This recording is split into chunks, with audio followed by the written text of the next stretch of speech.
झारखंड से राज्यसभा सांसद दीपक प्रकाश ने संसद के उच्च सदन में देश की प्राचीनतम आदिवासी संस्कृतियों, उरांव और संथाल समाज की अस्मिता, आस्था और सांस्कृतिक विरासत का मुद्दा प्रमुखता से उठाया। उन्होंने इन समुदायों की ऐतिहासिक धरोहरों के संरक्षण और वैश्विक पहचान की आवश्यकता पर बल दिया। सांसद दीपक प्रकाश ने सरकार से मांग की कि झारखंड और बिहार की सीमाओं में स्थित ऐतिहासिक व धार्मिक स्थलों रोहतासगढ़, मुड़मा और मारंगबुरु को आपस में जोड़कर एक विशिष्ट आदिवासी सांस्कृतिक कॉरिडोर का विकास किया जाए।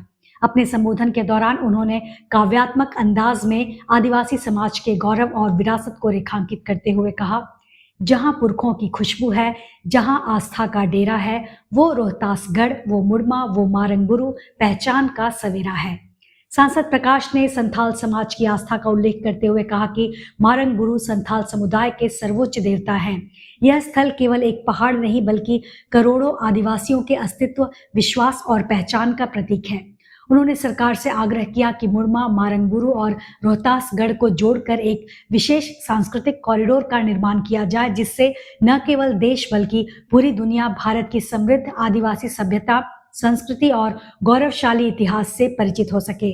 सांसद दीपक प्रकाश ने कहा कि इस प्रकार की पहल से आदिवासी समाज के सांस्कृतिक संरक्षण के साथ साथ पर्यटन और स्थानीय विकास को भी नई दिशा मिलेगी। सभापति महोदय, मैं आपके माध्यम से सरकार का ध्यान देश की प्राचीनतम संस्कृति के ध्वजवाहक उरांव और संथाली आदिवासी समाज की अस्मिता और उनके पवित्र तीर्थ स्थलों की ओर आकर्षित करना चाहता हूँ।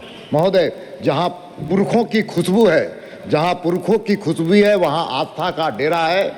वो रोहतासगढ़, वो मुड़मा, वो मारंगबुरु पहचान का सवेरा है। अध्यक्ष महोदय, उरांव समाज का गौरवशाली इतिहास बिहार के रोहतासगढ़ से जुड़ा हुआ है, जो उनकी स्मृतियाँ का केंद्र है और उनका पवित्र स्थल है। वो उनका आस्था का केंद्र बिंदु है। वहीं रांची के मांडर में स्थित मुड़मा स्थल न केवल एक धार्मिक शक्ति खूंटा है, बल्कि यहाँ से उस पढ़ा परंपरा की शुरुआत हुई थी जिसने आदिवासियों की राजनीतिक, प्रशासनिक और सामाजिक सूत्र में पिरोने का काम किया था। महोदय।